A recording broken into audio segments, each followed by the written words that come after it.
Alors, je vous souhaite la bienvenue. C'est une joie de vous accueillir de nouveau dans cette belle salle ici, dans cet hôtel. Il faut dire que c'est vraiment sympathique. Tout est bien organisé. Et puis, on a vraiment du plaisir à venir chaque année dans cette salle.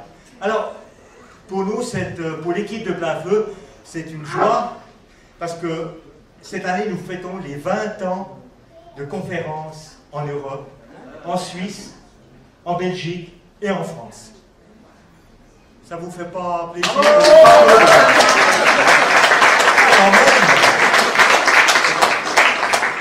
Non, je dois vous dire, c'est quand même quelque chose d'extraordinaire de pouvoir organiser ces conférences depuis 20 ans avec Pierre. Lorsque je l'ai connu au Québec, dans un restaurant, moi j'ai toujours aimé l'eschatologie, puis Pierre, bon, qui est un doué dans l'eschatologie, dans l'explication des prophéties, et quand il m'a demandé, Arthur, serais-tu d'accord d'organiser des conférences en Europe? Pour moi, ça a brûlé dans mon cœur, et ça brûle toujours. Et ce soir, Pierre va nous parler de ces 52 prophéties depuis 1948. Vous verrez, cette conférence est vraiment formidable. Alors, j'aimerais quand même, vous savez, Plein Feu, c'est quand même toute une équipe. Et ça fait 20 ans qu'on travaille ensemble. Ça fait 20 ans que je tourne avec Pierre. Et vous savez, en 20 ans, on n'a jamais eu un mot plus fort que l'autre. Alors, Plein Feu, c'est toute une équipe. J'aimerais vous présenter Yvan Jacquard, qui est ici. Donc, ce soir, la conférence est filmée. Donc, alors voilà, merci Yvan pour tout le travail que tu fais. Il y a aussi Roxane. Roxane, elle est à Montréal. C'est elle qui cherche toutes les images, toutes les revues que vous avez sur Plein Feu. Lorsqu'il y a une vidéo, vous avez des belles images. C'est elle qui s'occupe de mettre tout ça et puis de l'envoyer aux intéressés. Richard Saint-Laurent, je ne sais pas si vous le connaissez, Richard, c'est celui qui fait toutes les petites vidéos. C'est un type extraordinaire. Ça fait maintenant 5-6 ans qu'il est dans Plein Feu. C'est un gars qui a donné son cœur au Seigneur par Plein Feu. Il est venu par Plein Feu et Dieu lui a mis sur son cœur de travailler avec Plein Feu. Et je peux vous dire qu'il en a vécu des vertes et des pas mûres. Et il a été attaqué par l'ennemi. Quand il s'est converti, dans sa famille, on a dit, il est devenu complètement fou. On l'a mis dans un asile psychiatrique parce qu'il avait donné son cœur au Seigneur. Il a été attaqué comme c'est pas possible. Il y a aussi Pascal Charton qui est là, qui fait les flyers. Pascal, lève-toi, je ne sais pas où tu es. Il est là au fond, c'est lui qui fait les flyers que vous recevez, qu'on vous envoie. Ça fait aussi quelques années qu'il est avec nous. Et puis, ben voilà, j'étais il y a 3 semaines chez Pierre au Canada pour voir la conférence. Et il y a eu tellement d'attaques pour cette conférence qui est ici, pour ces 52 prophéties, que les 3 ordinateurs qui devaient se coordonner ont tous été out. L'ennemi a, on peut dire, attaqué sérieusement à 1 mois de la conférence. Mais avec les prières, on a un Seigneur qui est tout puissant, et puis la situation a été rétablie. C'est pour ça que je vous demande vraiment de prier pour Plein Feu, parce qu'on est vraiment attaqué. Vous savez, l'ennemi n'est pas content avec ce qu'on dit, avec ce qu'on dévoile, et puis il sent très bien que c'est ces derniers moments, alors il met le paquet sur les chrétiens, sur ceux qui apporte la bonne nouvelle. Alors, je vous remercie pour vos prières, et puis vraiment, je peux vous dire que pendant ces 20 années, le Seigneur a été avec nous. Alors, je vous souhaite une bonne après-midi, et puis que le Seigneur vous bénisse. Amen.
m'entendez bien? Oui. Très bien. Alors moi, je suis heureux d'être parmi vous aujourd'hui pour des raisons spéciales. C'est que nous continuons notre ministère. C'est encore très spécial aujourd'hui. Être en eschatologie, il n'y a plus personne qui y croit. Et puis pourtant, le Seigneur est à la porte, n'est-ce pas? Vraiment, le Seigneur est à la porte. Il le dit bien, quand je reviendrai, trouverai-je encore la foi. Alors c'est normal que de plus en plus les gens s'éloignent de cette prophétie qui nous dit, dans sa réalité au présent, quand je reviendrai, trouverai-je encore la foi. La foi, qu'est-ce que c'est? La foi, ce n'est pas simplement je dis, ouais, je crois en Dieu, ouais, il faut qu'il y ait quelque chose, ouais, il doit y avoir de quoi là. C'est pas ça la foi. Hein? C'est bien plus que dire aussi, je me suis fait baptiser, puis bon, quelle vie qu'on fait après, c'est complètement relatif à la foi qui a été incrustée en nous. Mais la vraie foi que Dieu veut que nous ayons, c'est la foi de la connaissance. Romains 10, 17, la foi vient de ce qu'on entend de la parole de Dieu. Si on ne l'entend pas, on ne peut pas avoir la foi gratuite comme ça. D'accord. Quelqu'un me dira, Jésus a dit, je me laisserai trouver même par ceux qui ne me cherchaient pas. Oui, mais c'est quelques-uns peut-être. En général, le Seigneur s'est révélé à nous de multiples façons, de toutes les façons possibles. Aujourd'hui, nous allons en explorer seulement qu'une, mais au préalable, permettez-moi de vous donner quelques informations, quelques épisodes de la révélation divine.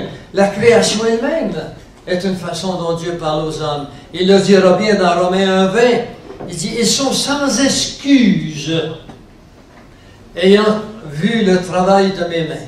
Les gens ont des télescopes aujourd'hui, ont des longues vues, ils ont la télévision, on voit toutes sortes de choses. Sur plein feu, on vient à peine hier de placer la deuxième tétrade du de notre mois présent, dans lequel on voit les astres, ainsi de suite, la NASA qui analyse toutes ces choses, et puis malgré ça, les gens disent c'est beau, hein? Mais ils ne se posent pas la question s'il y a quelqu'un derrière, c'est beau. Quand on regarde une belle peinture, on dit, ah, c'est un Picasso, c'est un Rembrandt, c'est merveilleux. Ça coûte des millions de dollars. Moi, aujourd'hui, on regarde la nature et on ne dit pas qui l'a créé. Quand on écoute la musique, on dit, hey, vous avez écouté, ça c'est du Brahms, ça c'est du Liszt, ça c'est du Beethoven. Oh. Mais si vous ne connaissez pas la musique, vous devez dire, oh, c'est beau. Mais quand on regarde la nature qui est là, on ne se pose pas la question, qui l'a créé. Alors la foi, ça commence avec l'émerveillement de la créature divine. Il y en a d'autres façons aussi. Il y a la simple rhétorique des Écritures. Énormément de gens sont venus au Seigneur en lisant la Bible, tout simplement. C'est la rhétorique de Dieu, c'est le discours de Dieu. Il nous est bien dit dans Jean 17, 17, « Ta parole est la vérité. » Je sais qu'il y a en face de moi une petite foule là. Vous en voyez peut-être 100 ici, là, 125. Moi, j'en vois des centaines de milliers. Pourquoi? Parce qu'à cause de la technologie que Plainfeu possède maintenant, à cause de l'aide que nous recevons de ces personnes, de ces frères que Arthur vient de vous mentionner, eh bien, nous allons maintenant en Afrique, dans l'Amérique du Sud, aux États-Unis. Nous avons commencé à aller dans les îles du Pacifique, de l'Atlantique. Nous avons des milliers de personnes par jour qui viennent sur Plainfeu pour voir ce qui se passe. Et tout ça, c'est la technologie. Ou on l'utilise pour la pornographie ou tout ce qui est pervers dans ce monde, ou encore, nous, les chrétiens, on dit que ça n'appartient pas qu'à l'ennemi. Ça appartient à nous et c'est ce que nous avons fait. Et je veux vous remercier qui, au cours des derniers 20 ans, comme Arthur l'a dit, nous avons été là, vous avez été là pour nous soutenir. Votre présence nous soutient et nous vous soutenons par la confirmation des événements dans le monde, parce qu'on y passe, moi j'y passe toute ma vie à faire de la recherche sur ces sujets. Et ensuite, en troisième milieu, il y a les miracles de Jésus. On n'a pas tous vu des miracles de Jésus, mais des milliers de personnes, après avoir été guéris, sont venus au Seigneur. Pas tous. C'est la preuve que le miracle ne contient pas tout ce qu'il faut pour qu'on vienne au Seigneur. Comme celui qui a demandé de l'aide dans sa vie qui était dépravée, et bien un jour il retrouve la norme, puis il dit, ben, on continue, c'est moi qui me suis relevé. Ben, les êtres humains, c'est ce que nous sommes. Je n'ai pas dit ce qu'ils sont. Parce que quand on parle de la parole de Dieu et des êtres humains qui l'écoutent, il faut s'inclure. Nous sommes tous sujets à l'erreur. Et finalement, la quatrième façon que Dieu s'est manifesté au cours des siècles, et qui se manifeste plus que jamais, dans un verset que vous connaissez, dans Luc 19, 40, il est marqué « Si vous vous taisez, les pierres crieront. » Je m'appelle Pierre. Mais ce n'est pas la façon, ce n'est pas ce que Dieu a voulu nous dire. Quand il dira « les pierres crieront », il parlait d'une science qui révèle la présence du passé du peuple juif et de la présence de Jésus et de ses actions sur la terre qu'on appelle l'archéologie. L'archéologie, c'est les pierres qui parlent du passé. Et puis finalement, il y a la dernière des façons qui nous intéresse aujourd'hui, ce sont les prophéties. Dans Marc 13, 23, il nous a dit « Je vous ai tout annoncé d'avance. Soyez sur vos gardes. » Mais on ne peut être sur nos gardes si on ne s'intéresse pas à ce qu'il a annoncé. Et c'est ce qui est le problème avec des milliards de personnes aujourd'hui. Ils ne connaissent pas la parole de Dieu. La Bible est rendue maintenant un peu comme le peuple hébreu. Ils ont tort. C'est eux les gros méchants. Ils ont beau être démocratiques, ils ont beau aider les gens autour, des hôpitaux qui reçoivent les blessés de la guerre de Gaza, mais malgré ça, c'est eux qui sont les gros coupables. Aujourd'hui, on lit à peu près tout, sauf la Bible. Et les chrétiens ont commencé même à la délaisser, la Bible. Moi, je voudrais qu'ensemble, aujourd'hui, nous puissions prendre conscience qu'il faut qu'on y retourne, c'est urgent. Et puis, il faut qu'on comprenne que oui, nous en sommes dans le temps et dans l'espace. Cela étant dit, peut-être qu'il serait temps qu'on aille faire le tour dans la conférence d'aujourd'hui. Alors, Israël, 52 prophéties réalisées depuis 1948. Souvenez-vous que dans les conférences qui ont eu lieu dans les années passées, je vous parlais souvent des prophéties qui allaient venir à partir d'Israël, bien sûr, comme centre et horloge de l'humanité. Je vous le répète, Israël est l'horloge de l'humanité. Tout se fait en fonction d'Israël. Et sachant ceci, maintenant voyons où on est rendu Israël, et vous comprendrez que ce soir, avec quelques prophéties supplémentaires, bonjour, on vous attendait. Avec quelques prophéties supplémentaires sur ce qui n'est pas encore venu, mais qui est lié à ce que nous verrons après-midi, vous comprendrez que le Seigneur se doit d'être à la porte, sinon on n'a rien compris à l'eschatologie. Et je pense qu'on a compris des choses, puisque nous allons en voir 52 qui ont été réalisées. Le plan de la conférence est le suivant. Nous allons voir la signification de la prophétie. Nous allons essayer de l'interpréter, mais en fait, c'est un coup d'humilité de ma part. On ne va pas essayer, on va réussir. Vous trouvez ça drôle? La présentation elle-même, nous allons voir le texte. Sans le texte, eh bien, on ne peut pas trouver à quelle place il s'est réalisé, le contexte de sa réalisation et certains commentaires. Je ne pourrai pas apporter tous les commentaires justifiables à chacun des versets que nous allons faire ou lire ensemble parce que ça durerait jusqu'à demain matin. Et je sais qu'il y a des limites à toute capacité d'écouter et d'emmagasiner. Qu'est-ce que la prophétie? La prophétie, c'est l'ensemble des points de repère démontrant l'omniprésence de Dieu, créateur de toutes choses, incluant le temps. Je tiens à souvent, vous avez entendu dans mes conférences, que je tiens à mettre en évidence des dimensions qui ne semblent pas être toujours réalisées. Quand Dieu a créé l'univers, il a créé 3 dimensions différentes. Il est obligé de les créer, on ne peut pas les séparer. Avec l'énergie, Dieu a créé créé de l'énergie. Dieu n'est pas énergie, comme le Nouvel Âge le dit, mais c'est avec de l'énergie qu'il a créé l'univers, la matière. Mais la matière ne peut être dissociée de l'espace. Et l'espace ne peut être dissocié du temps. Parce qu'on dit souvent dans notre langage maintenant, avoir un espace de temps, ou encore un temps d'espace. Ils sont ensemble. Lorsqu'il a créé la planète, il a créé un point A à un point B, mais nous, pour se rendre entre le point A et le point B de cet espace, nous avons besoin de temps. Alors, c'est comme ça qu'ils ne peuvent se dissocier. Ainsi, par exemple, quand on mesure le temps de la journée, on le mesure avec le mouvement de la Terre qui tourne sur elle-même dans une journée. Un an, c'est 3 fois 360 jours en calendrier hébreu et 365,24 pour le calendrier grégorien que nous avons encore dans notre société. Alors, laissons Isaïe maintenant nous dire ce qu'est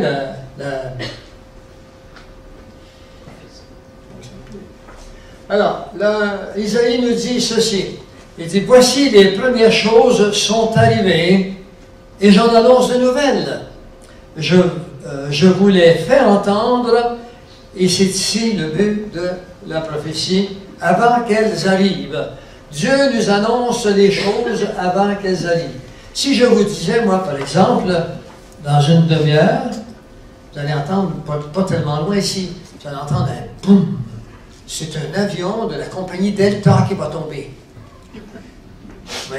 Et puis, si je vous disais demain matin, vous allez voir en Italie, il va y avoir le pape qui va mourir. Et puis, demain matin à 10 h, vous entendez à la télévision que sa sainteté, le pape, est décédé. Et puis, qu'au préalable, il y a un avion qui est tombé là. Alors vous allez dire, hey, ce gars, il est connecté. Hein? Quelque part, l'univers est dans son cerveau, il est connecté.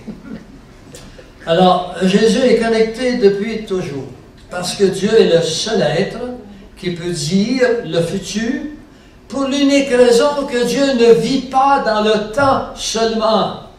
Dieu vit hors du temps puisqu'il l'a créé. Il ne peut être prisonnier de sa création. Sans ça, bien, il serait comme nous. On se fait trapper dans nos propres projets, n'est-ce pas? Alors, le but de la prophétie, c'est que les gens voient ce qui est dit, et quand ces éléments arrivent, se produisent, eh bien, ils y voient l'intelligence, l'esprit divin. Dès à présent, je vous dis, avant que la chose arrive, afin que lorsqu'elle arrivera, vous croyez à ce que je suis. Alors voilà pourquoi Jésus nous dit, encore une fois, c'est comme je vous ai dit, si je suis connecté parce que je vous annonce des choses qui arrivent au même moment, eh bien là, venez me voir que j'en donne d'autres. Ben moi, je suis allé voir ce Jésus qui nous en donne beaucoup d'autres. En fait, il nous les a tous donnés. Dans cet aspect qui nous appartient de connaître ce qui vient sur notre monde. Les gens vont acheter le journal demain matin, vous allez voir, puis ils vont lire quoi? Les nouvelles qui sont déjà passées. Puis ils vont courir pour les avoir. Et nous, on a le futur qui est là, puis est-ce qu'on court vraiment pour les avoir? Sachez tout d'abord ceci, que nulle prophétie de l'Écriture ne vient d'une interprétation particulière. La prophétie n'a point été apportée autrefois par la volonté humaine, mais par des hommes saints, des hommes de Dieu, étant poussés par l'Esprit, ils ont parlé. 2 Pierre 1, 20, 21. Donc, seul l'Esprit de Dieu peut nous donner le futur. Qu'est-ce qu'elle est, la prophétie? On continue. 6 types de prophéties que je vais vous expliquer avant que nous puissions aller plus loin, afin que vous soyez capables d'analyser vous-même. Je vais passer pas le reste de l'après-midi dessus, mais je tiens à vous les montrer. Il y a le premier type de prophétie, c'est la prophétie littérale. Elle ne demande aucune explication et elle s'accomplit telle qu'elle est indiquée. Un exemple, par exemple, allons dans le prophète Michée, le verset 1, il nous est dit, « Toi, Bethléem, Ephrata, qui est petite entre les milliers de Juda, de toi sortira celui qui doit être dominateur en Israël. Ses origines sont d'ancienneté, dès les jours éternels. Michée 5, 1. Alors, le prophète Michée le dit environ 2600 ans avant Jésus-Christ. Et là, j'ai oublié cette chose. Les prophéties, nous allons voir, ne datent pas de la semaine dernière. Elles sont de minimum 2000 ans jusqu'à 4000 ans en arrière. Et elles arrivent maintenant. Et c'est pour ça que je suis heureux que vous soyez là. J'espérerais être capable de vous communiquer ce que moi je sens à l'intérieur de mon cœur quand je vois ces choses. À l'âge de 10 ans, mes frères, je découpais sur les journaux des articles qui parlaient de la fin du monde. À l'âge de 10 ans, je n'étais pas chrétien. À l'âge de 7 ans, j'ai eu une vision de mon salut. J'ai rencontré Satan, à l'âge de 7 ans. Et j'ai été tiré par Dieu qui m'a sorti de ses griffes. Et c'est toujours resté aussi présent dans mon esprit que je vous vois devant moi maintenant. Alors quand je regarde ces prophéties qu'ils ont faites depuis 2600 ans, dans lesquelles il nous a dit qu'il y a quelque chose qui est spécial qui va arriver là, à Bethléem. Et les gens d'après ça se sont posé des questions. Qu'est-ce qui allait arriver? Eh bien, si nous allons dans Matthieu au chapitre 2, le verset 1, il nous dit « Jésus étant né à Bethléem de Judée au temps du roi Hérode, des mages d'Orient arrivèrent à Jérusalem. » Alors, on a la prophétie et sa réalisation. Alors, on peut commencer à croire qu'il y a des choses qui sont dites et puis qui nous révèlent la vérité de l'omniprésence divine. Toujours dans la suite des prophéties, la prophétie linéaire. D'un point de repère dans le temps, un nombre de jours ou d'années sont donnés jusqu'à sa réalisation. Un exemple, sache-le donc et comprends, depuis l'émission de la parole ordonnant de retourner, de rebâtir Jérusalem, jusqu'au Christ, le conducteur, il y a 7 semaines et 62 semaines. Les places et les fossés seront établis, mais à un temps fâcheux. Et là, on a ici la prophétie de Daniel qui nous montre qu'au moment où l'ange dit ceci à Daniel, il s'écoulerait 62 plus 7 semaines de temps jusqu'à Jésus-Christ, chaque jour de la semaine étant égal à un an, ce qui fait 483 ans. Et la réalité s'est produite, effectivement. Il y a eu 483 ans, parce que c'est 490 l'ensemble, jusqu'à ce que la prophétie se réalise. Une prophétie d'inscription, la troisième, il s'agit de mots ou de noms propres qui ont une signification prophétique. Des noms propres. On va en voir un exemple.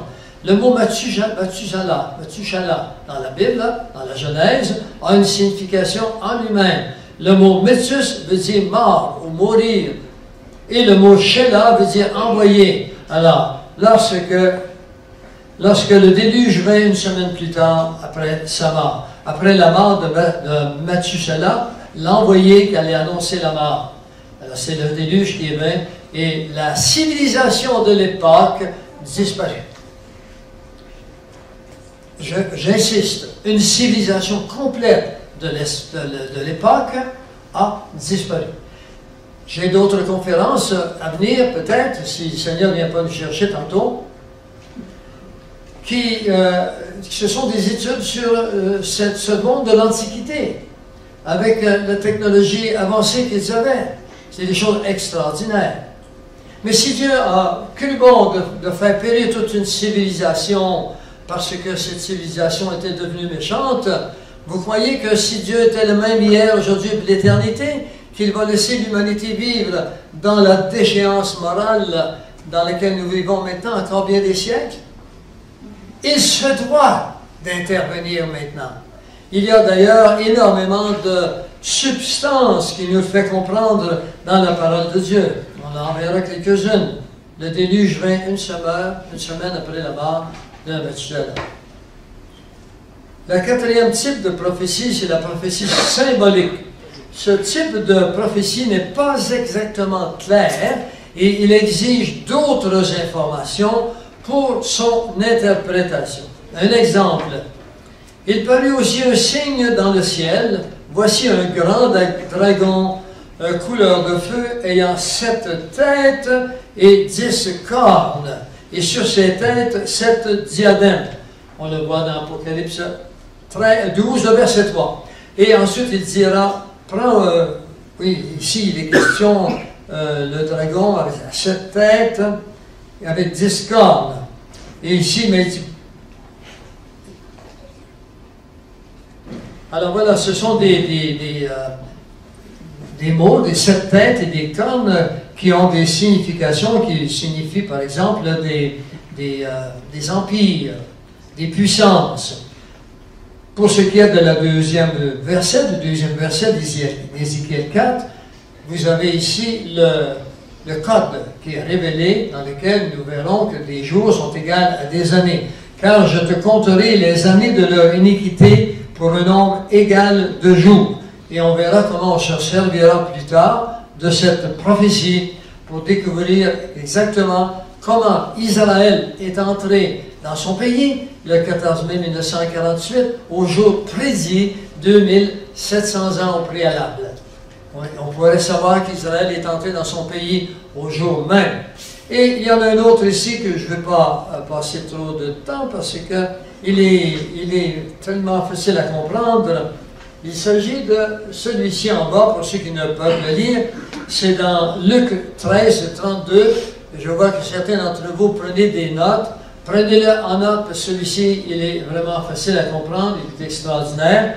Dans le psaume 90, vous verrez qu'on dit « un jour est égal à 1000 ans ». D'accord? Alors ici, c'est Jésus qui parle. Les pharisiens sont venus le voir, puis il lui dit « tu sais, hein, Hérode, comme il voulait se débarrasser d'Hérode, il ne savait comment, de Jésus, alors ils vont voir Jésus, puis il dit « Hérode veut te tuer, t'es mieux de t'en aller ». Ça faisait l'affaire des deux, s'il s'en allait, d'Hérode et des deux aussi. Alors Jésus leur dit, voici, allez-y à la sœur Renard, je chasse les démons et j'achève de faire des guérisons aujourd'hui. Et je ferai des miracles et des guérisons demain.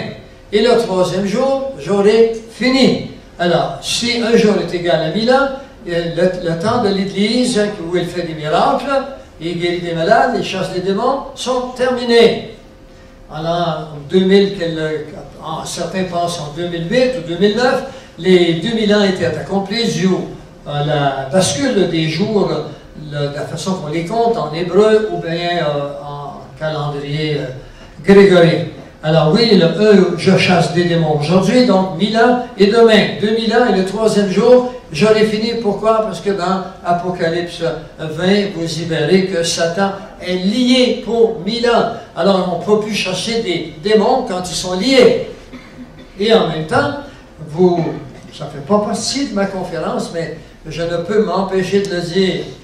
Il y a énormément de maladies qui sont le résultat de possession démoniaque. Et c'est la preuve, Jésus nous dit, je chasse des démons et je guéris des malades. En chassant des démons, les malades sont guéris. Alors c'est ainsi que on pourrait parler de l'hypnose ici, comment un hypnotiseur habile est capable de paralyser le bras de quelqu'un. Eh bien, c'est à peu près la même chose, c'est de contrôler ce qui se passe dans le cerveau ici. Alors, je ne veux pas continuer sur ce sujet, mais tout de même, je veux que vous sachiez que nous sommes arrivés au temps de la fin. Nous sommes dans les 20 dernières années du temps de la patience. Nous vivons sur du temps emprunté. Le cinquième type de la prophétie typologique, c'est-à-dire la typologie des types qui se répètent. Ce sont des situations accomplies par quelqu'un au cours de l'histoire et accomplies par un autre de la même façon. Parfois des siècles plus tard, on appelle aussi la prophétie à double réalisation. Un exemple, en Daniel 11, par exemple, Antioche Épiphane place l'abomination dans le temple. Alors, je n'ai pas à relater l'histoire, vous vous souvenez, il entre à Jérusalem et il placera un porc sur l'autel au lieu d'un agneau. C'était à l'époque, sous la loi, où on faisait des sacrifices. Alors, pour se moquer d'eux et de Dieu, Antioche ira jusqu'au bout et il se fera appeler l'abomination de la désolation. Alors, en Matthieu 24, 15, Antioche est mort depuis un bon moment. Et Daniel 11 devient aussi l'Antéchrist, puisqu'il nous parlera de l'abomination avec les mêmes termes. Alors, c'est la double prophétie. Cela étant dit, le dernier, prophétie à double but. C'est le genre de prophétie ne se réalisera qu'une fois dans l'histoire. Mais il demeure un symbole d'une future autre prophétie qui arrivera, mais d'une façon différente. Dans Jérémie 23, par exemple, il prédit 70 années de captivité à Babylone. Mais en Daniel 9, l'ange Gabriel utilisera le même chiffre de 70, mais pour 70 semaines de temps.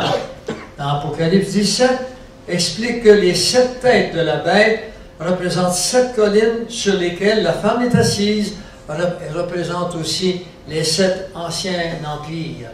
Alors ça, c'est ce qu'on appelle des prophéties à double but, double purpose. Alors, dans l'introduction et le commentaire, la naissance d'Israël jusqu'au présent, 52 prophéties et les 2 dispersions. Alors, commençons avec Israël. Depuis 1948, Israël est dans le passé sujet à 2 dispersions. J'appellerai dispersion le peuple juif qui doit quitter Jérusalem pour s'en aller dans un pays étranger sous la force. Parce qu'il y en a, certains m'ont dit, ben, vous en oubliez une, vous oubliez la dispersion égyptienne. La dispersion égyptienne n'en est pas une, parce que les Juifs sont allés avec Abraham, il était 70 aussi, ils ont quitté, ils sont allés en Égypte de leur propre gré, parce qu'il y avait famine. Alors ils ont été gardés captifs par la suite, après que le pharaon est mort, vous voyez, mais ils sont demeurés là 400 ans. Et il y a la dispersion mondiale. Alors à Babylone, on sait que c'est Nabuchodonosor, son fils, les ont emmenés prisonniers pendant 70 ans, et ensuite une autre captivité quand ils ont été chassés complètement d'Israël vers l'an 132. En fait, le tout commence lorsque Titus s'empare de la ville de Jérusalem en l'an 70, et les Juifs sont obligés de quitter, parce que l'armée romaine n'était pas très douce. Alors, la majorité sont quittés, mais beaucoup y sont demeurés. Il est resté des Juifs sur place ou ailleurs, dans le pays d'Israël, jusqu'à finalement l'an 132, avec la bataille qui fut livrée par Bar Kachba, qui a perdu la lutte de toute façon. S'il n'avait pas perdu la lutte, les Juifs seraient restés là. Il la fallait parce que Dieu avait déjà prophétisé qu'il les distribuerait ou les éparpillerait de par le monde à cause de leur désobéissance. Le peuple hébreu est le peuple modèle typique que nous sommes tous. On dit les Hébreux sont des ci, les Juifs sont des ça, mais Dieu nous montre comment il a été, d'une certaine façon, sévère avec son peuple qui était sous la loi, alors que nous ne sommes plus sous la loi, mais la grâce n'a rien contre la loi. C'est-à-dire, tu ne tueras pas ton prochain, pas parce qu'on est sous la grâce que tu peux le tuer sans effet. Je m'attarderai sur ce sujet un autre jour. Un troisième événement depuis l'an 132, de l'an 32 à 132. Voici des événements qui sont arrivés entre ces 2 dates. L'an 32, pourquoi? C'est la crucifixion. C'est Jésus qui est mis à mort. C'est la naissance de l'Église. C'est la destruction du temple de Jérusalem en l'an 70 par Titus, par les Romains. C'est l'insuccès de la rébellion de Simon Bar Kachba en l'an 132 qui défend les Juifs contre les attaquants de la Syrie. Ensuite, c'est la dispersion chez les nations. Les Écritures nous avaient donné la date exacte de leur retour, soit le 14 mai 1948. Dans la première période de la dispersion, Israël quitte son pays en apostasie. Pourquoi? Parce qu'ils ont rejeté le Messie. Israël quitte son pays apostasié. Pourquoi? Parce qu'ils ont rejeté le Messie. Jésus dira, le royaume de Dieu est devant vous, je suis avec vous, le peuple est sur place, le territoire est là, et le roi est là. Et ils vont rejeter le tout. Alors Dieu a tout rejeté en même temps, il était le roi jusqu'à là. Dans la seconde période du retour, le peuple, il revient dans l'incroyance, le peuple hébreu, il est retourné à Jérusalem. Il y a 12 millions de Juifs sur la planète, entre 12 et 14. Un rabbin dernièrement, j'ai toujours dit 14, il a dit qu'il y en avait 12. Alors peut-être qu'il est plus près des statistiques que moi, c'est un rabbin, alors on va s'entendre pour 12. Et puis il dit, oui c'est ça, et puis il y en a 7 millions qui sont maintenant en Israël. Il y en a plus que la moitié. Je ne sais pas si vous savez, mais c'est un miracle. Hein? Dans un document que je lisais ce matin encore, juste en 2013, tombez pas sur le dos, 5000 jeunes juifs français ont quitté la France pour s'en aller en Israël. Jamais il y a eu autant de juifs qui quittent les pays maintenant pour retourner dans leur nation. Alors, pourquoi? Parce que Dieu fait les derniers efforts maintenant pour les ramener. En 1939, il est obligé de créer la guerre pour qu'ils s'en aillent parce qu'ils étaient très bien installés dans les nations et ça allait très bien. Adolf Hitler n'a pas été gentil avec eux, mais vous savez qu'il y en a plusieurs qui sont. On y reviendra là-dessus. Oui, vous savez, vous m'avez dit que vous saviez. L'événement 3, depuis l'an 32, on continue. Voici quelques prophéties qui nous disent que le peuple reviendrait après 1948 et qu'il n'y aurait pas d'autre dispersion. Le verset suivant, dans Jérémie 31, les versets 35 et 36. Ainsi parle l'Éternel, qui a fait le soleil pour éclairer les jours, qui a destiné la lune et les étoiles à éclairer la nuit, qui soulève la mer et fait rugir ses flots, lui dont le nom est l'Éternel des armées. Si ces lois, les lois cosmiques, les lois de la physique, ce sont des lois qu'il parle, viennent à cesser devant moi, dit l'Éternel, la race d'Israël aussi cessera pour toujours d'être une nation. Alors, vous devez comprendre que si Israël cesse d'exister, Dieu est en train de nous dire que la Lune va s'échapper de son périple autour de la Terre va s'échapper de sa période et son périple autour du Soleil, la matière va se désintégrer, parce que ça c'est tenu avec les mêmes lois de la matière, les électrons, les protons, qui tiennent la matière ensemble, que la Terre qui est tenue dans notre système solaire. L'un est du micro, l'autre est du macro. Un autre verset nous dit, je vais en passer un, ils ne seront plus arrachés du pays que je leur ai donné. Il n'y a aucun verset dans la parole de Dieu qui nous parle que les Juifs seront défaits, que les Juifs seront repatriés ailleurs dans le monde comme ils l'ont été pendant 2 dispersions. Ce qui veut dire qu'ils sont sur le territoire once for all, une fois pour toutes. Amen. Amen. Je suis toujours ému quand je dis ça. Je ne sais pas pourquoi.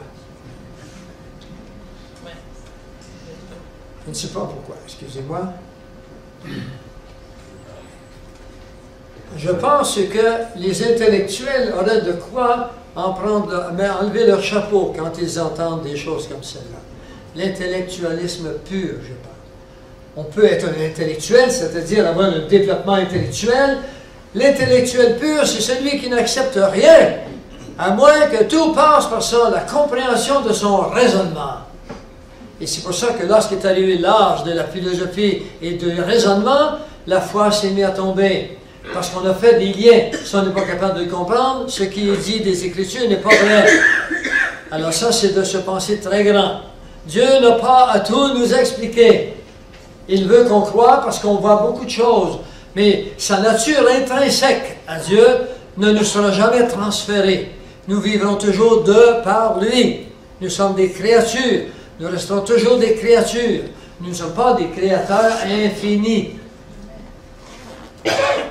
Voilà les 52 prophéties. La première, car ainsi dit le Seigneur l'Éternel, voici je redemanderai mes brebis et j'en ferai la revue. C'est ce qu'il a commencé en 1948. Le Seigneur a dit à ses brebis, come in. Entrez, revenez chez vous. Je vais m'occuper de vous. De la race, il n'a pas dit de chaque individu. En 1948, lors de la guerre de l'indépendance, 6000 Juifs qui venaient à peine d'entrer, qui venaient de différents pays, ont été tués. On le verra un peu plus loin. Alors, il ne s'occupe pas de tous les individus. Il y a un plan pour chaque individu, mais la race, elle demeurera. Comme un pasteur inspecte son troupeau, lorsqu'il est au milieu de ses brebis basses, et par ça, ainsi je ferai la revue de mes brebis. Je les recueillerai de tous les lieux, je les recueillerai de tous les lieux où ils ont été dispersés au jour des nuages et de l'obscurité. Merveilleux, ça, le Seigneur dit, je le ferai. Et ça, c'est fait. C'est une prophétie réalisée. Les navires britanniques seraient on est dans les prophéties, là, des 52. Nous sommes ici à voir des choses qui ont été dites dans le passé, entre 2000 à 4000 ans en arrière, et qui se réalisent de vos jours, mes frères. Qui se réalisent maintenant, alors qu'on va retourner chez nous, et puis on va manger, on va parler de choses et autres. Ces prophéties-là ne sont pas à venir, elles sont produites. Alors que nous attend-il demain? Eh bien, maintenant, il faut qu'on y pense, parce que quelque chose nous attend demain. Peut-être pas demain lundi, mais demain avec un proche futur. Les navires britanniques seraient les premiers à ramener les Juifs sur leur sol. Alors, ici, il y a toute la description de ce qui est arrivé en 1917 et 18. Je ne sais pas si je vais vous le donner au complet, mais c'est très important pour moi, en tous les cas. Je vous en donne quelques ébauches. Pour vous placer dans le contexte. Beaucoup d'entre vous diront, mais on savait ces choses.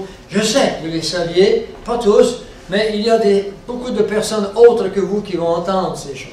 Il faut se placer dans le contexte. Il faut se rappeler que l'Empire ottoman va régner sur plusieurs régions du Moyen-Orient à partir de l'an 1290. Et en 1517, maintenant, ils vont régner en maître sur Israël. Et ça durera pendant 400 ans. Jusqu'en 1917, 400 ans au jour. Et il y a plusieurs instances dans la Bible où on voit que Dieu tranche par période de 400 ans. C'est ainsi que ça s'est fait. Après le début de la guerre, de la première guerre, les Turcs entrent en guerre, mais du côté de l'Allemagne. Je le dis parce qu'on va un peu plus loin, vous allez rencontrer des termes qu'il faut connaître. Le commandant est le général Edmund Allenby, commandant anglais, est nommé en charge de l'équipe expéditionnaire des forces égyptiennes en 1917. Il mène une offensive contre les Turcs et il s'empare de Jérusalem.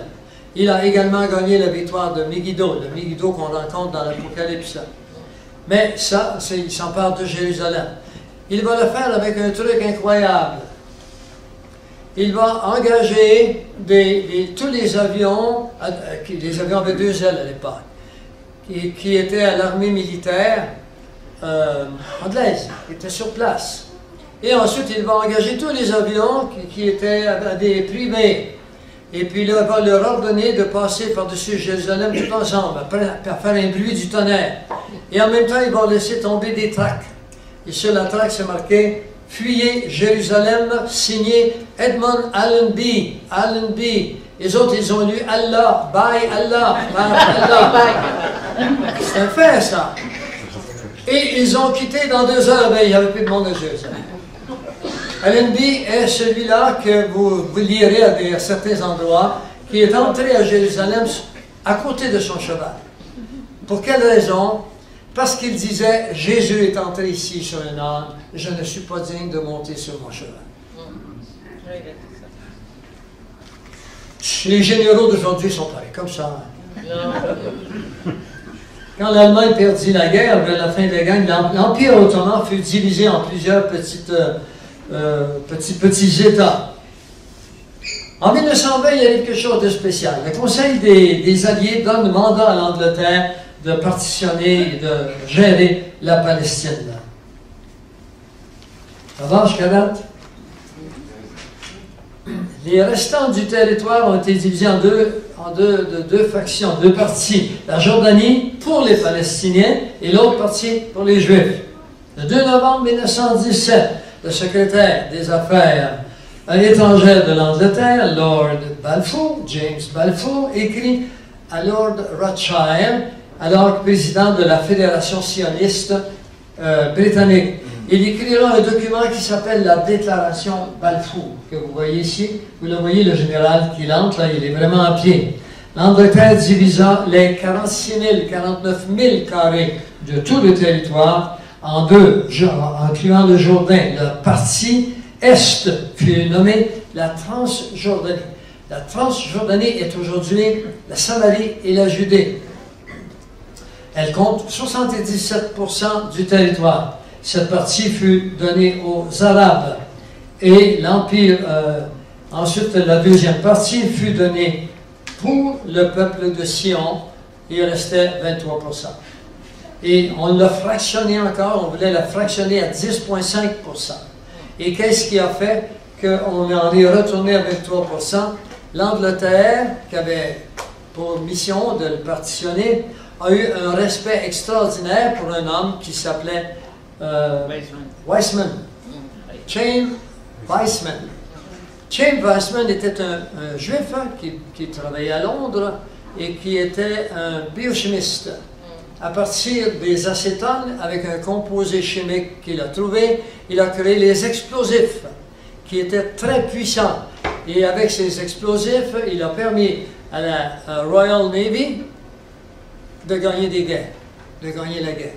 Alors, c'est en fonction de Chaim Weizmann, par respect, qu'ils ont donné plus de territoire à Israël qu'initialement ils voulaient le faire. Alors, vous avez ici la déclaration Balfour, et vous pourriez la lire quand vous le reverrez, parce que nous avons l'intention de prendre cette conférence et de la placer sur plein feu. Et là, elle apparaîtra en plus gros, mais vous verrez exactement, non pas la déception, mais le gain qu'Israël venait de gagner avec la déclaration Balfour, qui se fait le 11 décembre 1917, mais qui ne deviendra réalité que le 14 mai 1948, pas mal de temps plus tard. Et voici maintenant quelque chose d'important que je vous ai dit il y a un instant, car les îles, en bas. Ça va. Vous n'avez pas besoin de moi, vous voyez bien. Car les îles s'attendront à moi. Et les navires de Tarsis, les premiers. Tarsis, c'est l'ancien mot pour l'Angleterre. Anglais, Tarsis. Les navires de Tarsis sont les premiers pour amener loin tes enfants avec leur argent et leur or à la gloire du nom de l'Éternel, ton Dieu, et du Saint d'Israël qui te glorifie. Incroyable ça, hein? Ça a été prédit comment de temps? C'est Isaïe. On monte à peu près à 2600 ans préalable. C'est jamais arrivé ça. Et c'est arrivé en 1948, immédiatement au lendemain de la guerre. Mais on a la définition ici. Cher Lord Rothschild, j'ai le plaisir de vous adresser au nom du gouvernement de Sa Majesté la déclaration ci-dessous, de sympathie à l'adresse des aspirations sionistes, déclaration soumise au cabinet. Le gouvernement de Sa Majesté envisage favorablement l'établissement en Palestine d'un foyer national pour le peuple juif et emploiera tous ses efforts pour faciliter la réalisation de cet objectif, étant clairement entendu que rien ne sera fait qui puisse porter atteinte ni aux droits civils et religieux des collectivités non juives existant en Palestine, ni aux droits et aux statuts politiques dont les Juifs jouissent dans tout autre pays. Et évidemment, vous devez comprendre que quand il dit qu'il ne faut pas porter un préjudice aux autres nations, il n'y avait que les Arabes qui étaient là, et les Arabes islamiques également. Alors c'est ce qui a apporté autant de problèmes, parce que ce n'était pas entièrement clair. Oui, vous pouvez y vivre, mais touchez pas aux autres, ils ont des droits encore. Et c'est à partir de ça qu'ils croient qu'ils ont des droits, mais ils ont oublié qu'il y avait autre chose que la déclaration Balfour. Mais tout de même, relativement à ce qu'ils vivaient durant la guerre, ils étaient très heureux d'avoir un petit patelin quelque part pour aller passer les vacances de Noël. Israël revient en tant que nation unie. On sait qu'Israël a toujours été désuni. Il y avait le nord et le sud. Il y avait la Judée et il y avait également Israël qui était au nord. Ézéchiel 37, et les versets sont là, 18, 19 et 22. Voilà ce qui est en dit. Pour en faire, il est marqué ici, pour en faire un seul bois, c'est-à-dire un seul pays. Et ensuite, un seul et même roi. Ils ne seront plus divisés en deux royaumes. C'était annoncé par le prophète Ézéchiel dans 37. Et après ça, après Ézéchiel 38, ben ils sont entrés dans le pays. Et en Ézéchiel 39, ils se font attaquer par la Russie et les pays connexes. Et ensuite, eh bien, il y a ce fameux tremblement de terre qui vient détruire les nations adverses. Alors, on voit que dans Ézéchiel 35, 36, 37, 38, 39, tout est en ordre chronologique des événements. Dans Osée 1, le verset 11, et les enfants de Juda et les enfants d'Israël se réuniront ensemble et s'établiront un chef et ils remonteront du pays, car la journée de Jisraël sera grande. Les Nations Unies décrètent qu'Israël est devenu une nation en un jour. Est-ce que quand Israël a été annoncé en tant que nation en un jour, est-ce que la Bible avait dit ces choses? Oui. Voilà. Elle le dira quand? Elle le redira dans Isaïe 66, le verset 8. Je vous ferai remarquer qu'Isaïe 66, c'est le dernier chapitre d'Isaïe. Et que le 8, c'est le chiffre de Dieu. Et 6, le chiffre d'homme. Il n'y avait pas plus homme qu'Israël. Homme martyrisé, homme avec tous les problèmes de l'humanité. Et Dieu intervient, et c'est le jour même qu'ils sont entrés. On fera un décompte dans un autre verset. Qui a jamais entendu pareille chose? Qui a jamais rien vu de semblable? Un pays est-il enfanté en un jour? Oui. Et une nation n'est-elle une seule fois que Sion ait enfanté ses fils aussitôt qu'elle est en travail? Quand est-ce qu'elle est en travail? Dès qu'elle entre en Israël. La journée même, cette journée même-là, les Anglais, l'armée anglaise quittait à minuit. Et Israël était entré. Il y avait environ 650 000 Juifs qui étaient là en tout. Et il y avait 40 millions d'Arabes qui les attendaient aux frontières avec des armes alors qu'eux n'avaient presque plus rien. On verra un peu plus tard, vers midi, comment est-ce que ça s'est arrangé. La cinquième prophétie. Israël renaîtrait sous le nom d'un leader du même nom que le roi David. Son nom fut David Ben Gurion. On le voit dans Osée 3, les versets 4 et 5. On le voit dans Jérémie 30, les versets 8 et 9. Ça, c'est exceptionnel, ça? David Ben Gurion, les secrets de la création de l'État d'Israël.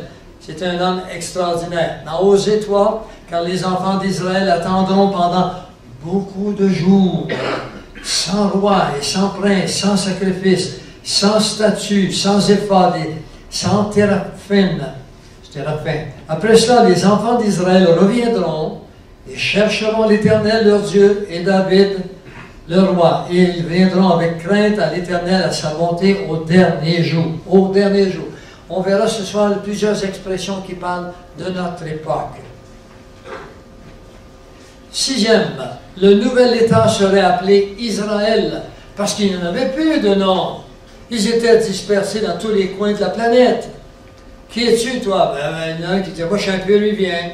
Il faudrait parler, je n'aurai pas le temps de vous parler de l'Argentine et du Péruvien qui ont accueilli les Allemands à la fin de la guerre, mais ils changeaient de nom comme ça pour revenir aux États-Unis. Ensuite, cet État nouveau-né consistera de la complète maison d'Israël, qui comprenait Juda et Israël, non pas Samarie et Juda. La Samarie et Juda, on les appelle maintenant la Cisjordanie. C'est pourquoi tu diras, ainsi parle le Seigneur, je vous rassemblerai du milieu des peuples, je vous recueillerai des pays où vous êtes dispersés, et je vous donnerai la terre d'Israël. Est-ce qu'on peut être plus clair? Ézéchiel, environ 2550 ans avant de nos jours. 50 ans avant Jésus-Christ. Il dit ces choses, Ézéchiel, puis il ne sait pas exactement ce qu'il va dire. C'est la main divine qui lui dit, qui lui donne ces prophéties. Maintenant, ça s'est réalisé depuis 1948. Si ça, c'est pas merveilleux, des choses comme celle-là, additionnez-les. Vous savez, un homme dont je parle sur la petite vidéo, qui s'appelle Josh McDowell, qui est un Américain scientifique. Josh a parlé à 5 millions d'étudiants dans 53 pays. Et puis, il a démontré que 11 prophéties associées avec la crucifixion, 11 seulement, faites par des statisticiens, des mathématiciens de la statistique, démontrent que la possibilité d'une coïncidence sont de 1 sur 7,5 multiplié par 10 à la puissance 59. D'accord? Si vous avez un peu de mathématiques, essayez de comprendre. Ici, on vous en montre à 52. Voulez-vous calculer? Nous avons un Dieu qui dépasse tout entendement.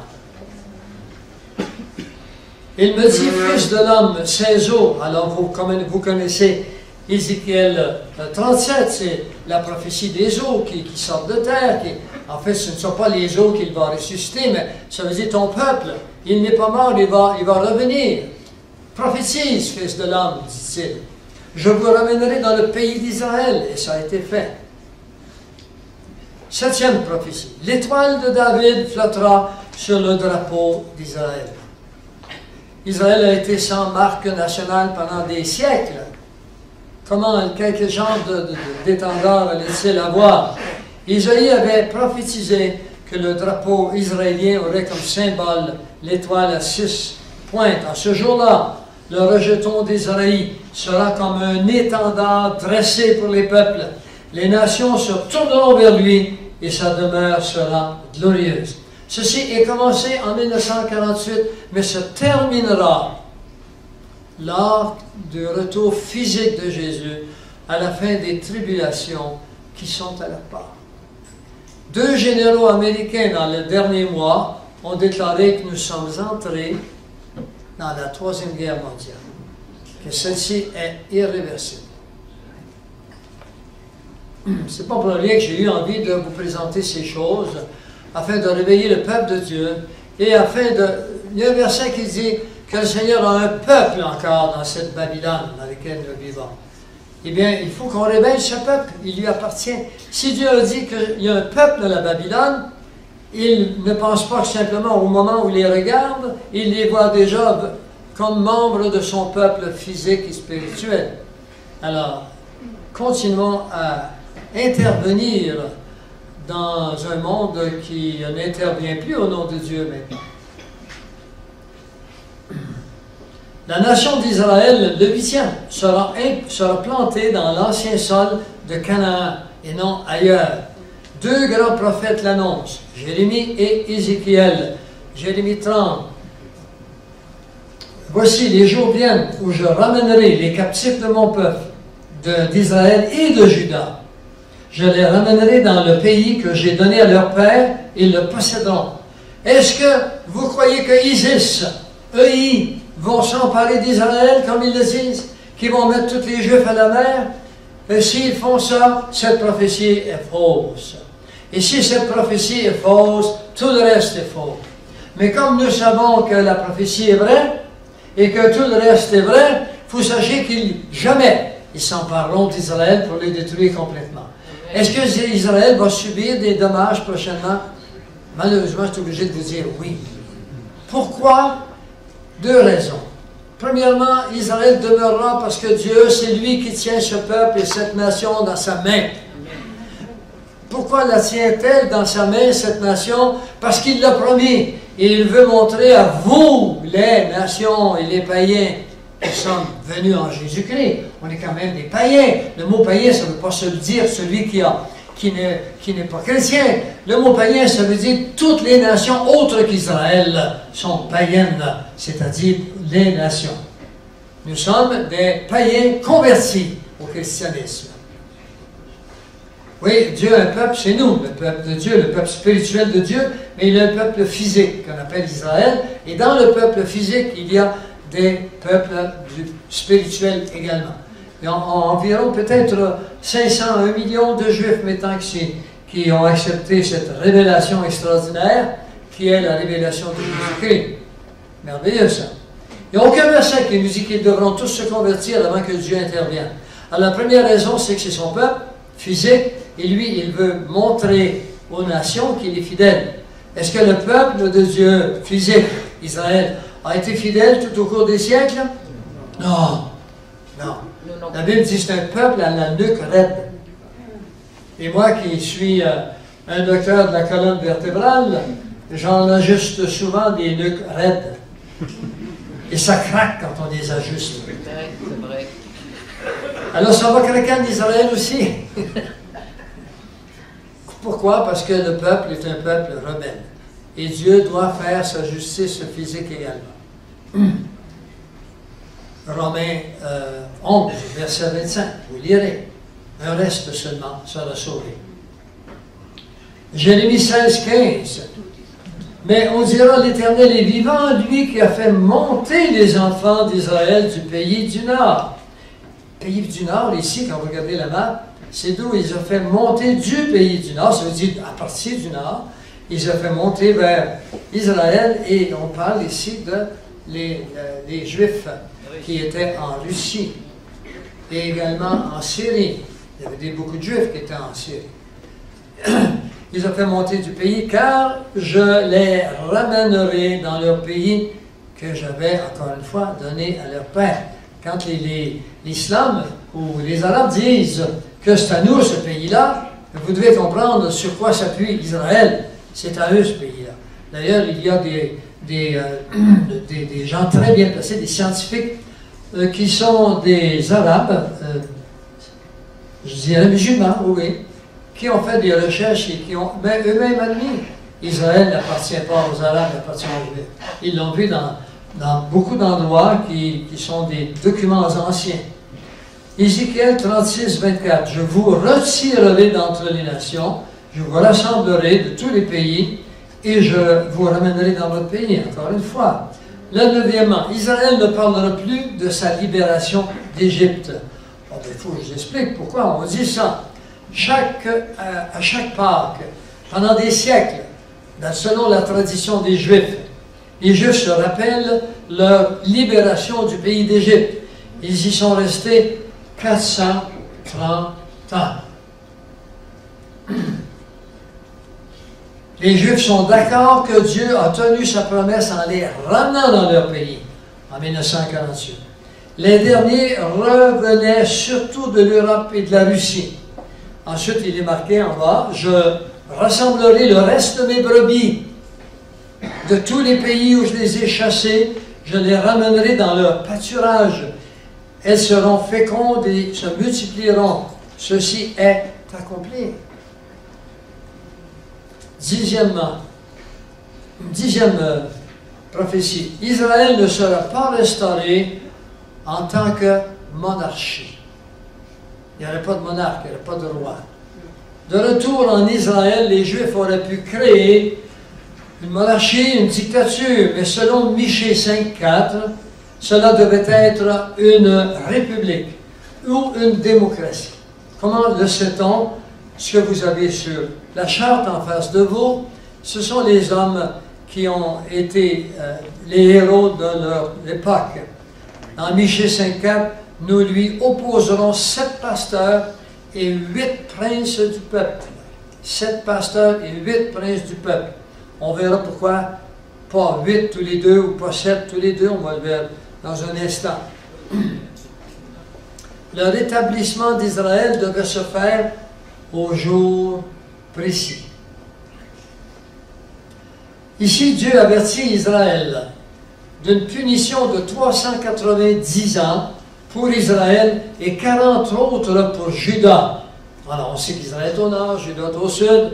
En cas de désobéissance, Dieu allait multiplier par 7. Vous avez déjà lu ça quelque part. Seulement, il y a une équation que vous n'avez pas faite.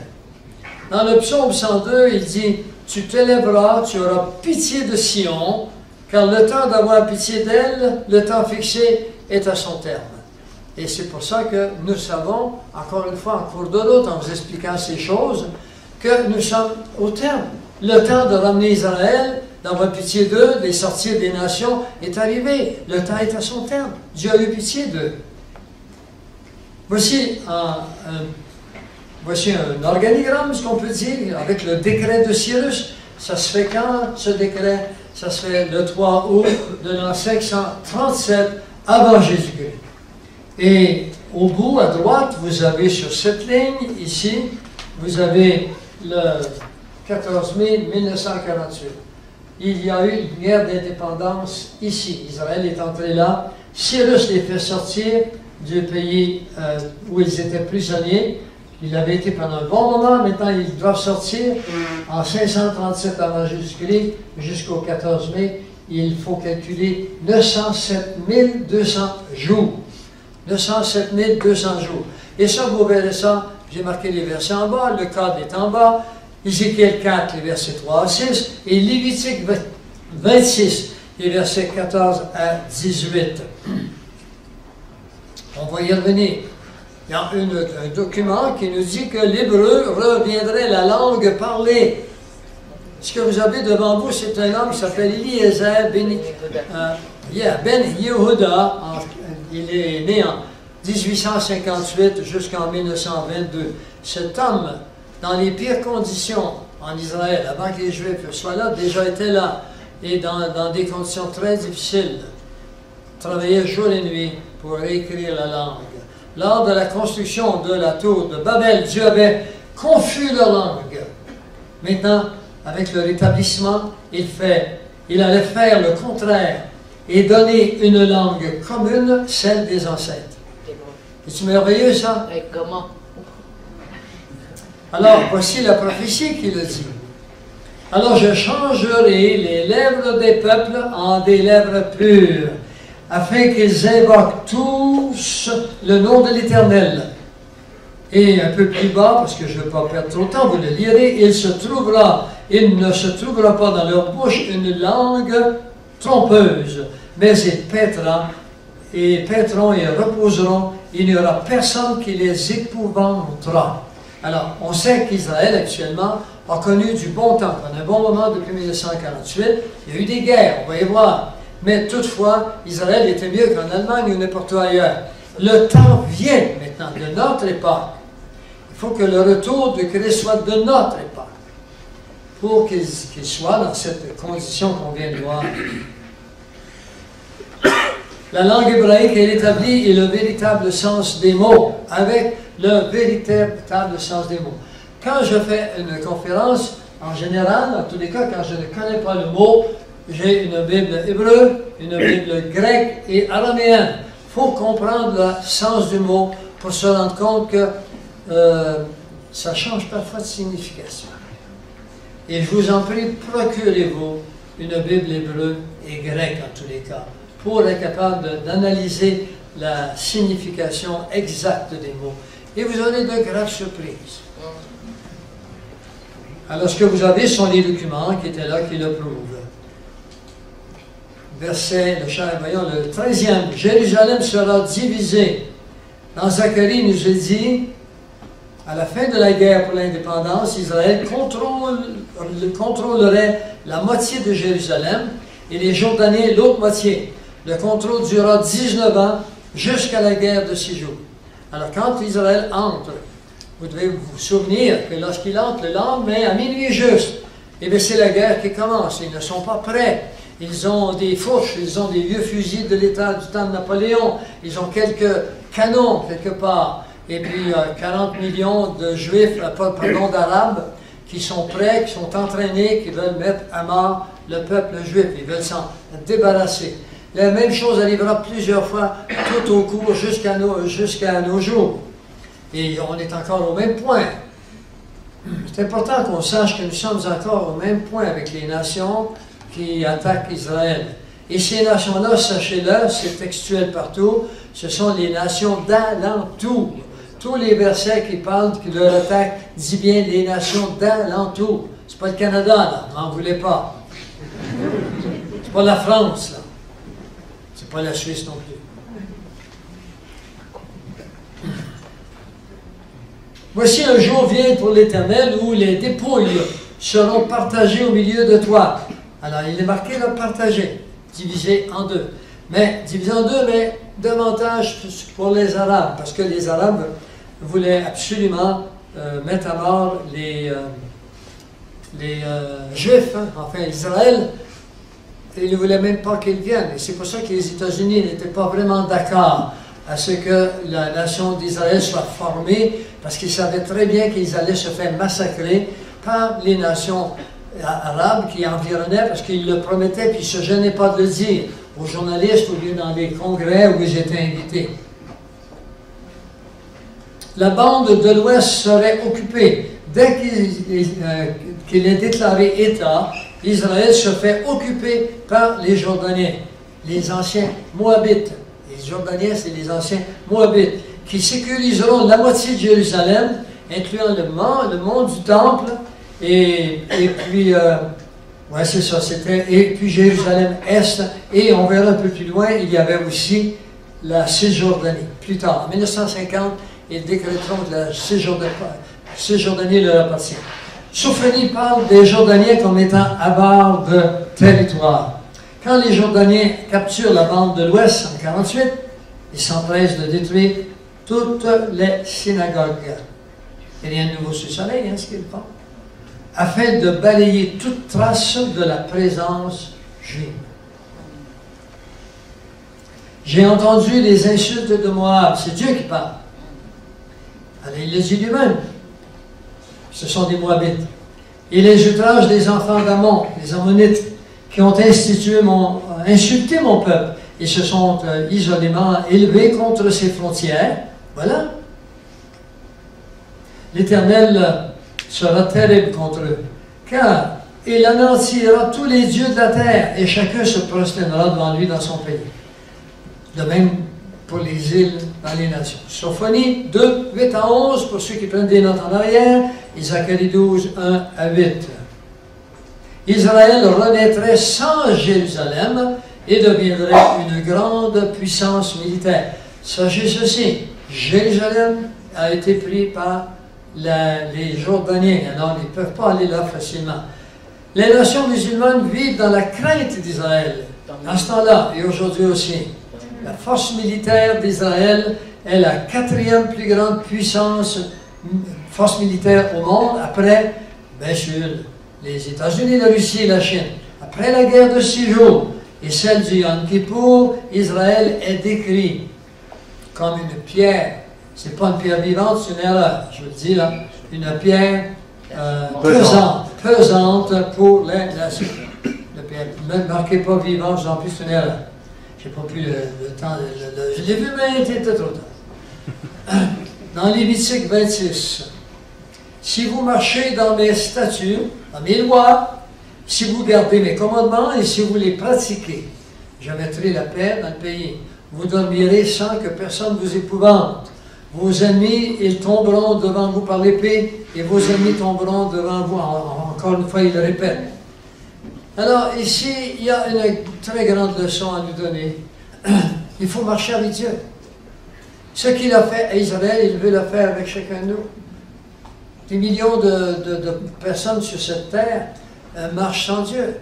Entrez dans leur vie, allez voir comment est-ce que c'est pas joli. Ils n'ont ni espérance, ils n'ont aucune personne divine à qui se confier, aucune personne divine peut intervenir dans leur vie. Ils suivent le cours de ce monde. C'est une leçon au christianisme également. Il y a un retour qui doit être fait par l'Église. Les Juifs sont revenus en Israël dans l'apostasie. Ils l'ont quitté dans l'apostasie, mais ils sont revenus dans l'incroyance. L'apostasie, c'est de rejeter certaines croyances, c'est pas de rejeter tout.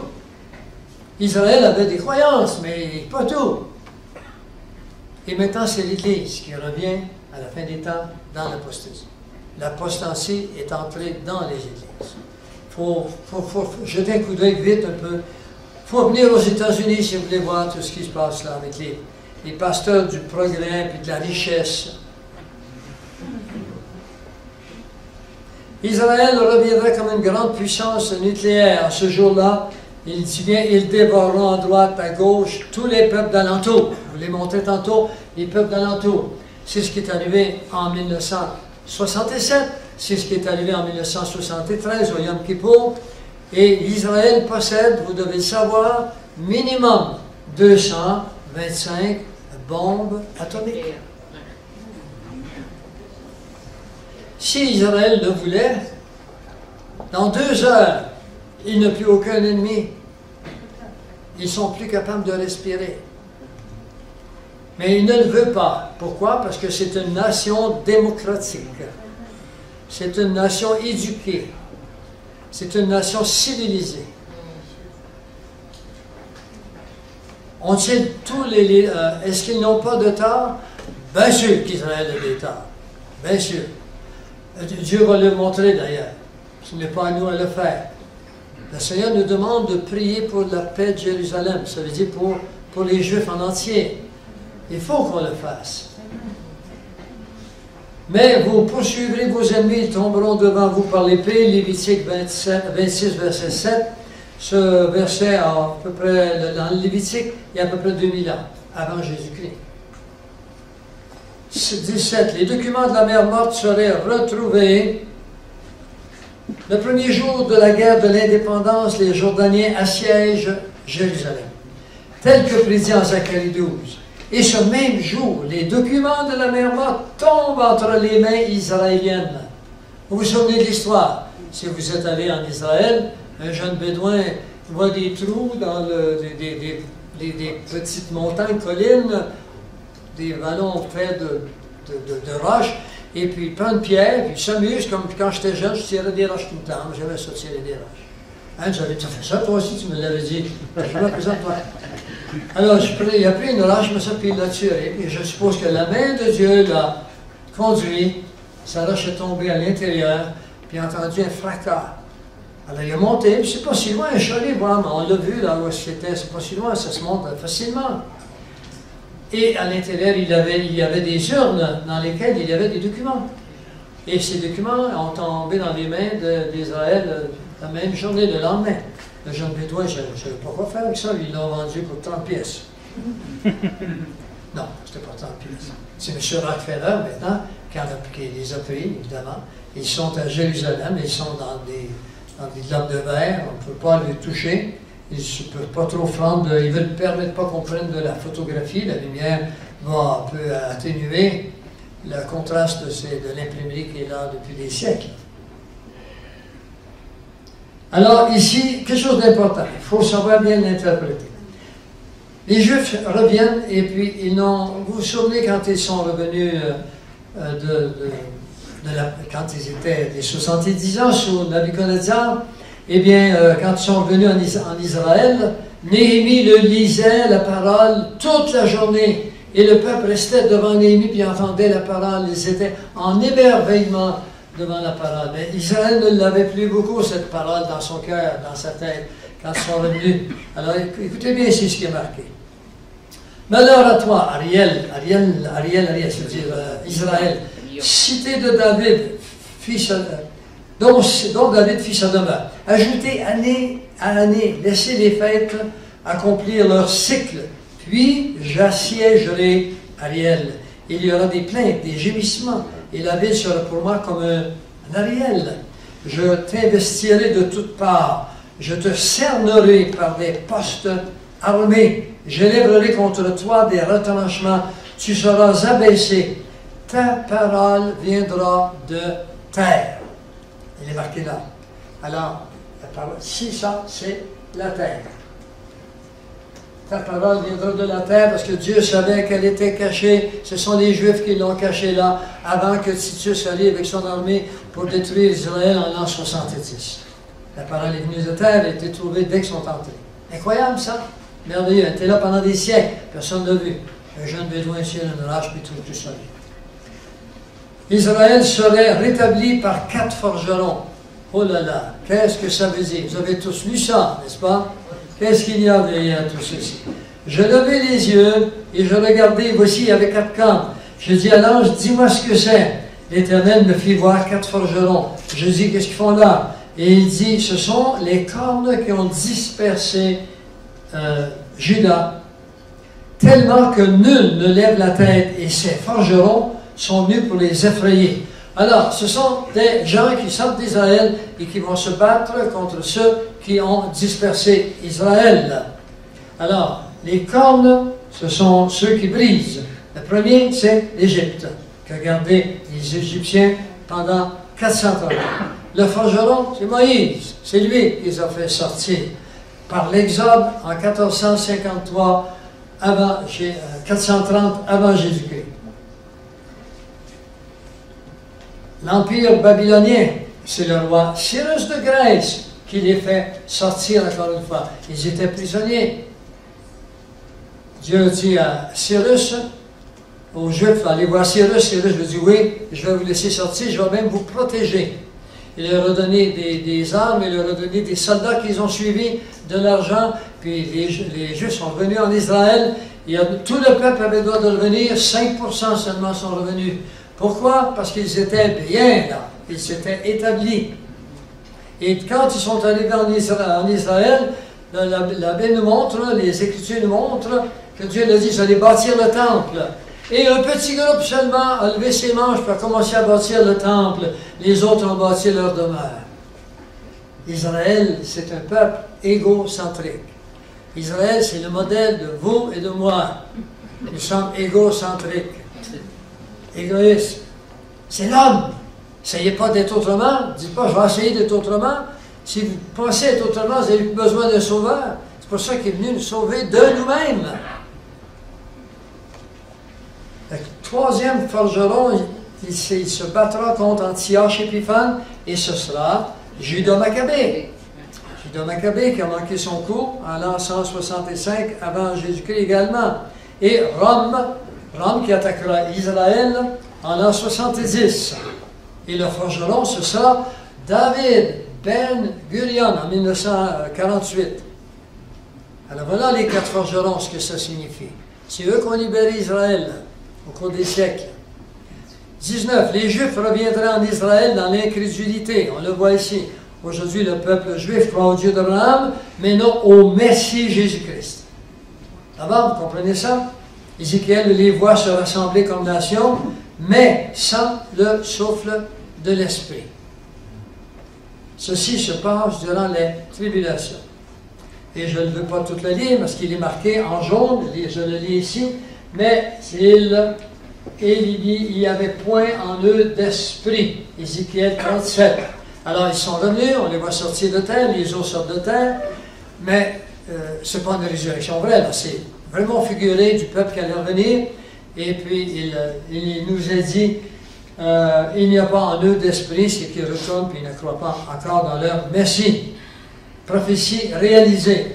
Michée prédit qu'Israël rejetterait leur Messie et qu'en retour, le Messie détruirait Jérusalem. En l'an 70, il a détruit Jérusalem.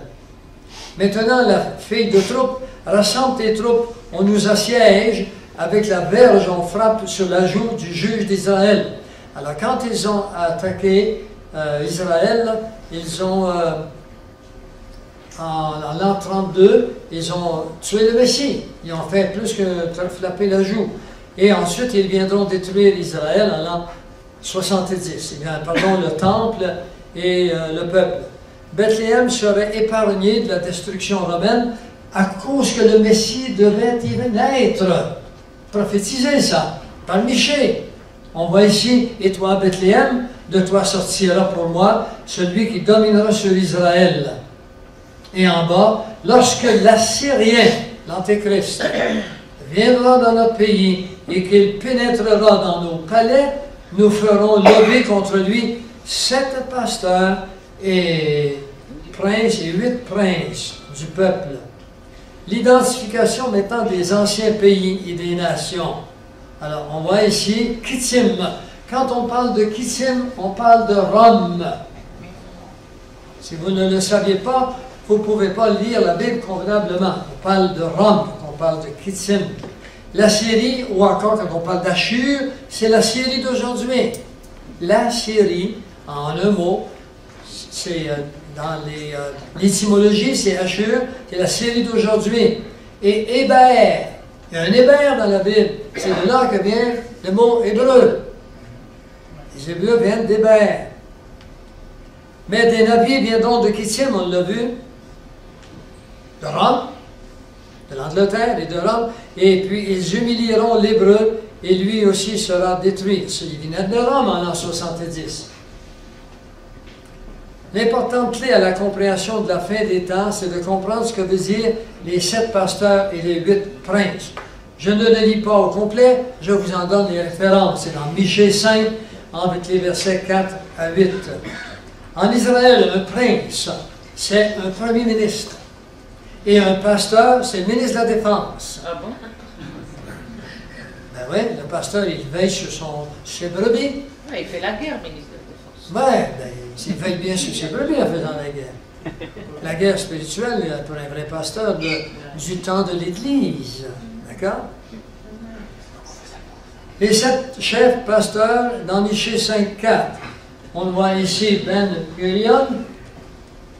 Ben Gurion, en 1948, il est élu, fait par le peuple. Il prendra la place de prince, il deviendra celui qui sera le premier ministre. Et puis, dès que la guerre a cessé un peu, il sera élu, puis il deviendra en même temps le chef de la défense, le ministre de la Défense. Alors, Ben Gurion aura cette place pendant un bon moment. Il sera remplacé par le deuxième chef en 1967, lors de la guerre de 6 jours, par un homme que vous connaissez qui s'appelait Levi Eshkol. Et Levi Eshkol se trouvera un ministre de la Défense qui s'appellera Moshe Dayan. C'est lui qui fit la guerre de 6 jours et qui fit également la guerre du Yom Kippour. Alors, voilà pourquoi vous voyez qu'ici, il n'y aurait que 6 pasteurs. Et 7 pasteurs et 8 chefs. Pourquoi? Parce que Moshe Dayan sera le premier ministre de la Défense sous le règne de 2 personnages. L'autre, ce sera Mme Golda Meir en 1973. Et puis, un peu plus tard, en 1981, encore une fois, ils se feront attaquer. C'est Menahem Begin qui était le premier ministre, et c'était Ariel Sharon qui annexa le Golan. Il a été beaucoup plus loin que la Cisjordanie, il s'est rendu jusqu'au Golan. Ils se sont réemparés du Golan, de ce fameux Golan qui est un objet de guerre entre la Syrie spécialement et puis Israël. Et les autres, on ne sait pas qui sont ceux-là, le 6e et le 7e. Ici, on pourrait certainement dire, mais ça a été fait avant. J'ai commencé à travailler là-dessus au mois d'avril, mars. Bon, on peut dire que M. Netanyahu est le premier ministre qui a bien mené ce qu'il fallait faire. Et puis, M. Elan, le premier ministre de la Défense, pourrait être placé ici. Alors, à partir du moment où on entre dans les tribulations, on voit qu'il y en aura 2 autres, mais on ne sait pas qui. Il faut attendre d'être rendu là. Et pourquoi qu'il y en a 2 s'y rapprochés? Eh bien, ça ne sera pas rose dans une période qui s'en vient, et probablement qu'ils se feront tuer, seront remplacés immédiatement. Et le dernier des premiers ministres et des premiers pasteurs, ce sera le retour physique de Jésus et le lion de Juda. Il n'y en aura pas d'autre. Et ce sera le règne de 1000 ans qui commencera à ce moment-là, parce qu'un règne de 1000 ans vient immédiatement après la guerre d'Armageddon. 2 minutes? Je me rends jusqu'à 22. D'accord? Alors, le retour des Juifs yéménites, celui-là, vous allez trouver bien, en 1949. À peine Israël est-il entré au pays que les Juifs du Yémen demandent d'entrer, parce qu'au Yémen, ce n'est pas nécessairement très chrétien. Il y a quand même des Juifs qui sont chrétiens qui sont restés. Ce sont des Juifs qui y sont restés après le retour de Babylone, ainsi qu'il y en a en Irak. Des chrétiens, des Juifs qui sont restés là. Et c'est un moyen beau système d'espionnage, vous voulez savoir. Je ne devrais pas dire, ils vont entendre. Alors que les Juifs du Yémen demandent d'entrer au pays promis, c'est-à-dire en Israël, dans une seule année, 50 000 Yéménites entreront en Israël en 1949. Alors on les voit ici, qui reviennent c'est des photos qui ont été prises sur place en 1949. 50 000 Yéménites entreront. Vous savez comment est-ce qu'ils ont fait? Dans des lieux cachés. Les avions atterrissaient, et puis c'était des cargos de guerre, ils entraient dedans, et puis on les a ramenés en Israël, puis on a même compté le nombre, et on comptait dans combien d'heures, combien d'avions ça a pris.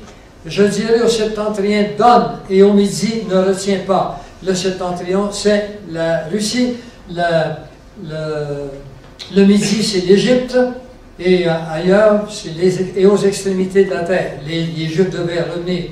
Je finis, Arthur, ces deux opérations tapis magiques, parce qu'ils sont liés avec ce qu'on vient de voir. En 1950, c'est l'opération tapis magique. The Magic Carpet Immigration. 50 000 Juifs yémenites font absolument même la ligne pour entrer dans le ventre du grand aigle. Ils ne pouvaient pas dire l'avion à cette époque-là. Les avions n'avaient pas d'aile encore. Voici, ça j'ai trouvé ça extraordinaire ce que je vais vous montrer ici. Alors dans Jérémie 31, le verset 8, voici, je les ramène du pays du Nord, la Russie. Je les rassemble des extrémités de la terre, de la France, de la Suisse, du Canada, des États-Unis, de partout. Parmi eux sont l'aveugle et le boiteux, la femme enceinte. Je répète, la femme enceinte et celle qui enfante. Elle n'est pas juste enfant, elle n'est pas juste enceinte, elle enfante dans l'avion. Et elle revient ici en une grande assemblée. Jérémie 31, 8, notez-le.